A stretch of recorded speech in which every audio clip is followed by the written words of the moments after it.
자, 그러면 저희 마지막 주제 김문수 내정자에 대한 이야기를 해봐야 될 것 같은데 저는 개인적으로 김문수 위원장 그리고 내정자 참 좋아합니다. 지난번에 그 박근혜 전 대통령의 탄핵 이후에 자유한국당이 얼마나 혼란스러웠습니까? 네. 그때 이제 그 김무성이 나와가지고 이 혼란을 우리가 어떻게 해야지 극복할 수 있을지 토론회를 열었단 말이에요. 네. 근데 그 김문수 위원장이 그 방금 누구였죠 이름? 누구? 방금 까먹었네.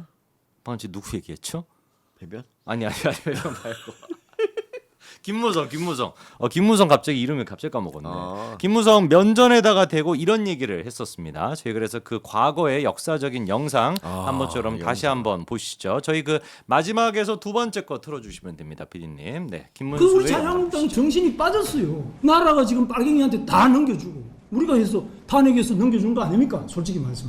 우리가 다 넘겨주고 아무 뇌물 1원도 안 먹은 사람을 적어도 저는 박근혜가 저보다 더 깨끗한 사람이라고 확신합니다. 왜냐하면 그 사람은 돈 받을 이유도 없고요. 돈 받을 쓸데도 없어요. 저는 그래도 제 아내가 매일 돈 안 가져오냐 그러거든요. 근데 박근혜는 뭐 그것도 없잖아요. 뭐 자식이 있습니까? 뭐 때문에 뇌물을 받습니까? 박근혜를 뇌물죄로 구속시키는데 분노하지 않는 그런 국회의원이 대한민국 국회의원 자격이 있습니까? 저 김무성 보고도 내가 늘 이야기합니다만 제 친구기 때문에 당신은 앞으로 1000년 이상 박근혜의 저주를 받을 것이다. 이 박근혜의 이 한과 저주 이거 좀 죄 없이 감옥 가 있는 거 아닙니까? 이거 간단한 정치 문제가 아니에요. 단순한 1세대에 끝나는 문제가 아니에요. 지금 뭐 탄핵이다 아니다. 그거 다 저는 따져야 됩니다. 야, 과거에 진짜 야, 정말 대단하십니다. 그러니까 네. 김무성이 주관한 토론입니다. 네. 그런데 김무성 면전에다가 대고 당신은 박근혜의 저주를 1000년 동안 받을 1000년 것이다. 야, 이런 얘기는 정말 엄청난 얘기 아닙니까? 네. 네. 김무성님 오래 사세요. 네. 저는 근데 이 그 탄핵에 대해 가지고 좀 생각을 해본다면은 그때 당시 이제 그 찬성을 했던 사람들이 69명 정도 되고 반대했던 사람이 한 54명 정도가 되고 네. 기권했던 사람이 9명 정도가 되더라고요. 네. 그러면 이 인원수를 다 합쳐 보면은 몇 명입니까 이게? 160명을 훌쩍 넘는 거 아닙니까? 진짜? 130명 정도 되지 않을까? 몇 명이죠 지금? 69에 54에 140. 아니군요. 130, 40 되나요? 네, 그 정도. 130, 40이라고 한다면 지금 우리가 몇 명입니까? 108명이잖아요. 108명.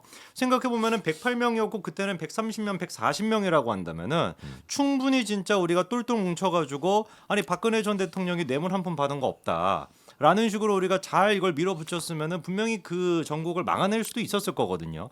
근데 개인적인 김무성의 그 원한, 개인적인 김무성이 박근혜 전 대통령에 대해서 가지고 있던 그 배신감, 그 감정에 치우쳐가지고 법과 원칙대로 보지 못하고 개인적인 감정으로 그거를 이제 결국에는 동조를 했다가 우리가 문재인 정부를 탄생시켰던 거 아닙니까? 예, 맞습니다. 그리고 사실 그 총선에서 진 것도 사실은 이제 그 김무성이 역할이 좀 그렇죠. 그 있었- 옥새 들고 나르샤 네. 해가지고 그랬던 거 아닙니까? 그때부터 이제 우리 국회 판도가 조금씩 변해서 점점 좌쪽이 유리해지는 게 이제 그때가 시작이었어요, 사실은. 그렇죠. 저는 그래서 요 지금 전철이 어떻게 보면은 지금의 친윤들과 좀 비슷하다는 느낌도 들어요. 네. 그러니까 지금 친윤들이 한동훈에 대해 가지고 공격했던 그 수준을 생각해 본다면은 이거는 그냥 개인적인 악감정이라고 저는 느껴집니다. 네, 그러니까 뭔가 그렇습니다. 정책적으로 뭐가 문제가 있어 뭘 어떤 식으로 고쳐 나갈 거야 이런 얘기를 하는 것이 아니라 그냥 한동훈 너 배신자, 한동훈 너 좌파.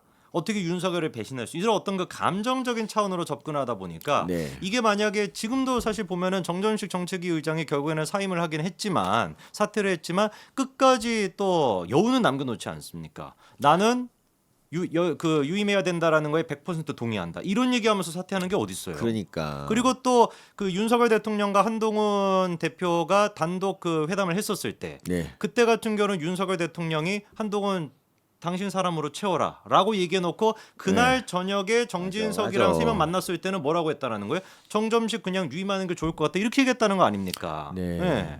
저도 진짜 요새 윤통의 좋은 점이 참 인간적으로 매력이 있고 이렇게 호방하고 뭐 이렇게 이런 거라 생각했는데 지금 모습은 참 제 기대와 많이 어긋나는 모습을 많이 보이고 있고요.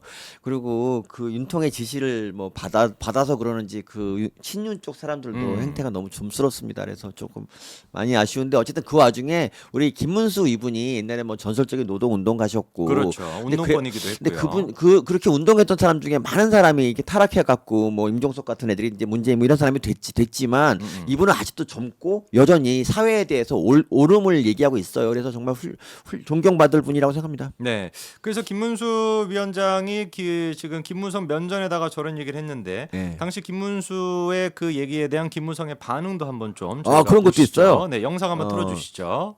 이제 김 지사는 답답한 마음에 여러 가지 격한 표현을 여러 가지 많이 했습니다만 탄핵에 대해서 이야기 나와가지고 이에 대해서 공방이 시작되면은 통합이 아니라 또 다른 분열로 또 됩니다. 그래서 여기에 대해서는 감정이 없이 제 입장을 말씀드리겠습니다. 탄핵은 역사적 사실로 현재 굳어져 있는 그런 상황입니다.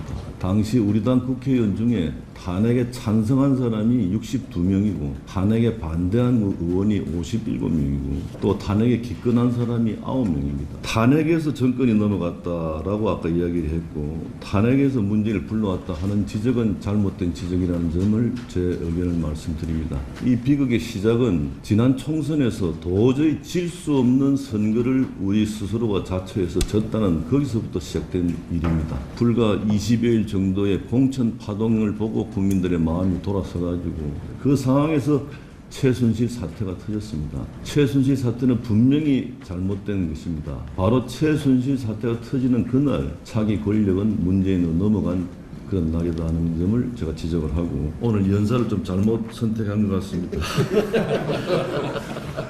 김문수가 분란을 일으키는 화두로 지금 이제 시작이 되었는데 탄핵에 대해서 저만큼 할 말 많은 사람이 있겠습니까? 그러나 저는 그동안 변명하지 않고 침묵을 지켜왔습니다. 그것은 더 이상 분열해서는 안 되겠다는 그런 생각에서 그래 해왔는데 오늘 이제 김 지사가 박근혜가 1000년 동안 나를 저주할 것이다. 이것도 민주화 투쟁의 화신처럼 상징처럼 되어 있는 김문수의 입에서 나올 말은 저는 아니라고 생각합니다. 자, 좀 어떻게 들으셨습니까, 교수님? 그러니까 그 당시 이제 뭐 탄핵에 찬성한 분이 많이 있어요. 근데 지금 김문성이 어쨌든 적폐 비슷하게 돼 있는 거는 사실 탄핵 그 자체 뭐 그것 때문에만은 그런 게 아니에요. 그 후의 행보가 전혀 진짜 좀 우리 보수에 도움이 안 됐기 때문에 그렇죠. 안 돼 그런 건데요.